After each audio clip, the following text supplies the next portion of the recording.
Your kindergarten students are learning something very exciting this week. They might have told you about it already. They are learning how to hold the bow. So on the actual bow, not just a pencil. But we are going to start with the pencil, so we really practice getting that good bow hold form. So we'll do our bow hold bunny. Shake, shake, shake, shake, flop. Slide your thumb under your middle two fingers. Wake up, bunny. Nibble, nibble, nibble, nibble, jump. And we've got our curved ear and our floppy ear. So just like last week, we're looking for a mouse hole here, like so.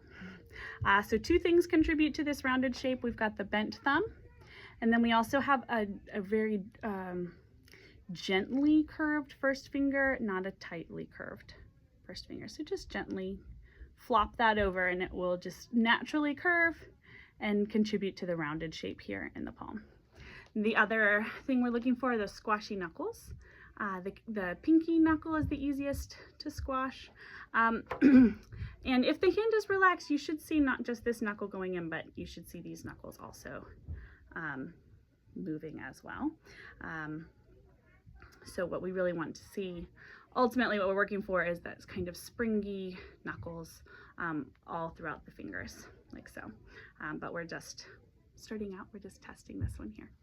So then after we do that 3 times to really get, I find that after the first one, when I adjust their hand, then after that they're usually, the second and third bow holds are usually very good actually. So that's why we practice making it 3 times before we get the bow. So then we get the bow. Before you make the bow hold bunny, even though we're not using the bow, it does need to be tightened. So this down here is a screw. And you just turn it righty-tighty and lefty-loosey. So as you, I'll loosen mine to show you what happens here. So as you can see, when it's loosened, the hair is very close to the stick. And then as I tighten it, it's an awkward angle there. So you can see that the hair is getting farther away from the stick. See that? So you want, at the center, at the middle of the bow, you want to have about a pencil width amount of space here between the stick and the hair. I have been tightening the bow for your students this week. So a couple of them have figured it out already, but generally I've been doing it. However, if you need a trick, which I'll show your students next week, so you can put a pencil at the middle of the bow, like so. And then as you tighten it, when you have the right amount of space, that pencil will fall out.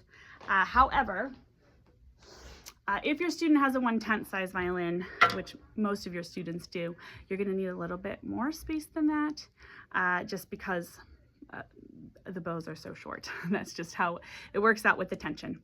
Anyhow, we'll learn more about that next week. For this week, just make sure you've tightened it at least somewhat, because that increases the space here between the thumb leather and the frog. So this space here where you can see the stick, that is where the thumb goes, and it goes inside here. And this is how the bow hold will look on the bow. So for this week, and probably just for the next couple weeks here, I've put these little markers on your students' bows. If they fall off or break, it's no worry. They are just a pencil grip that I cut up. So it's just to give them a little guide so that they know approximately where the hand goes, and you can help them find that exact spot. Their thumb should be making contact with the stick between the thumb leather here and the frog here. Okay, so tightening is important because when you loosen, the frog actually gets closer to the thumb leather and there's just not enough space there. So it does need to be tightened, like so. Okay, so to make the bow hold bunny, they're going to hold the bow by the stick like they do their pencils and make sure that the hair is facing them. And then they'll go shake, shake, shake, shake, flop, just like normal. Slide the thumb under the middle two fingers. Wake up, bunny, nibble, nibble, nibble, nibble, jump. And when they jump, get that thumb right in here. And then we wrap the big front teeth around, curved ear, floppy ear. For this week, have them keep both hands on the bow. The bow is much heavier than a pencil, and if they are holding the bow only with their right hand before they're ready, then often that pinky will collapse. It's hard for me to collapse it the way that they do. It might collapse like this, or you might see the thumb also collapsing and just general tension in the hand. So we want to be holding it with two hands so that they are not supporting the entire weight of the bow with just their bow hold shape. Then we're going to do up like a rocket with the bow. So we're looking to keep the bow vertical while we do this. Up like a rocket, down like the rain, back and forth like a subway train, round and round like a great big sun, land on your hand, curve your pinky, bend your thumb. And they should check their bow hold for a curved pinky and a bent thumb.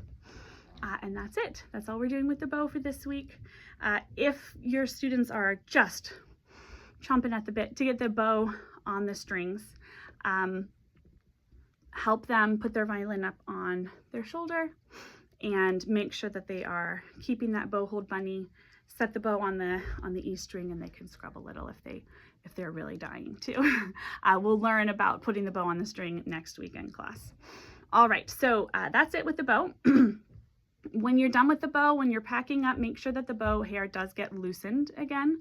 Otherwise, the hair gets stretched out, and then it doesn't play very well. So make sure that that hair gets loosened. All right, so then we're moving on to our violin. We're going to start with our rest position song. Rest position, feet in line. Scroll out front, that's mighty fine. Check your bridge, 'cause it should be pointing out at you and me. Now it's time to take a bow. 1 and 2 and 3, that's how. In preparation for moving forward with the bow, as we do rest position now, try to make sure that their hand is actually not supporting the instrument, but that they are supporting the instrument just with their upper arm, elbow, and I guess a part of their lower arm as well.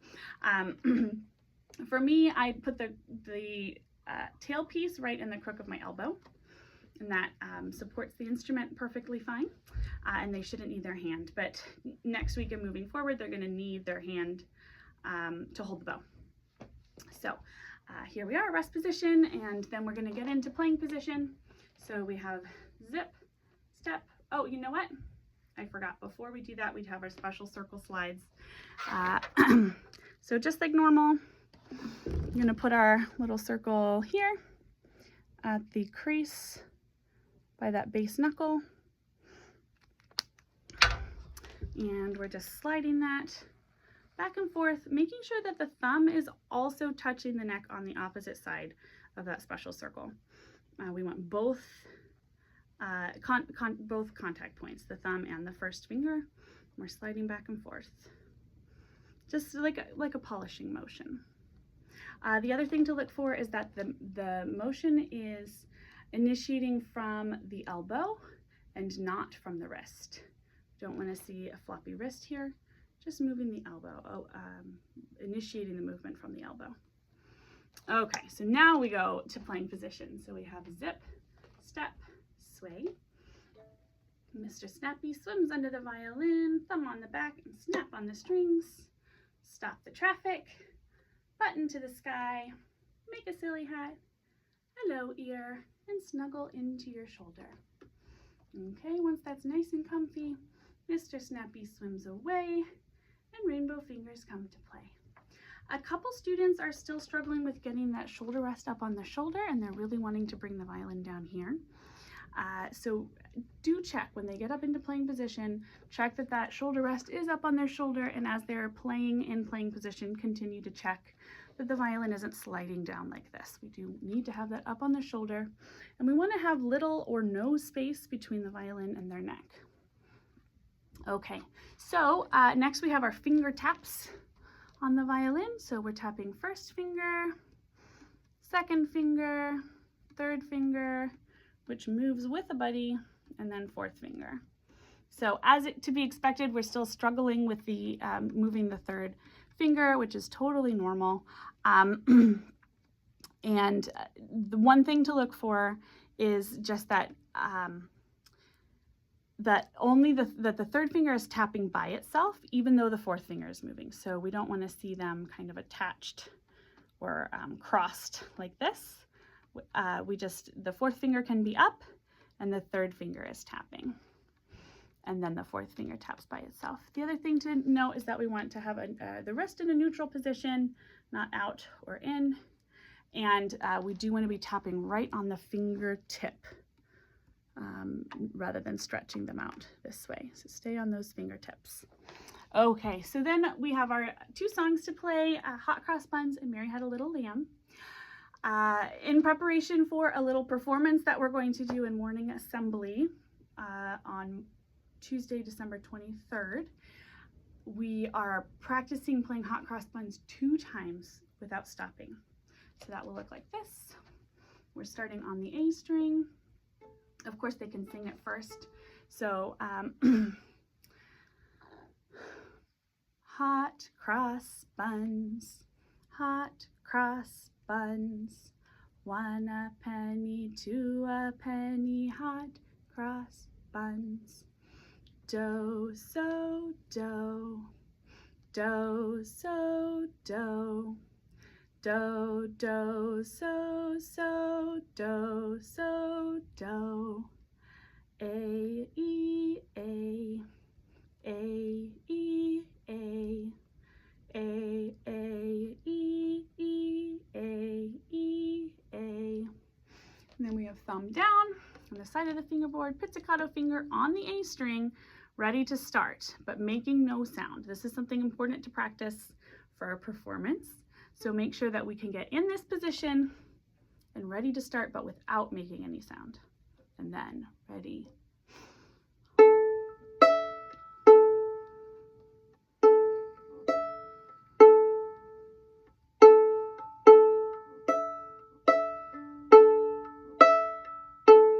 And again.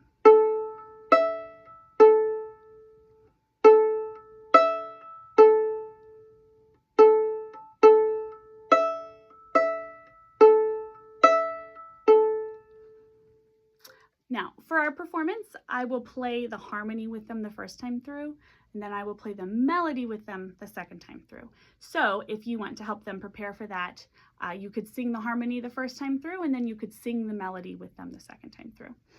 And then for Mary Had a Little Lamb, we have Mary had a little lamb, little lamb, little lamb. Mary had a little lamb whose fleece was white as snow. Do, do, do, do, so, so, do, do, do, do, do, do, so, so, do, do. A, A, A, A, E, E, A, A, A, A, A, A, E, E, A, A. We have thumb down, pizzicato finger on the A string, ready.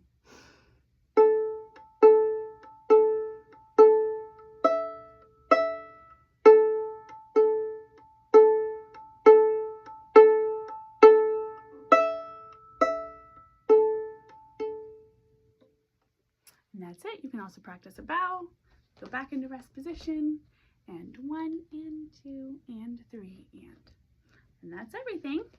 Let me know if you have any questions.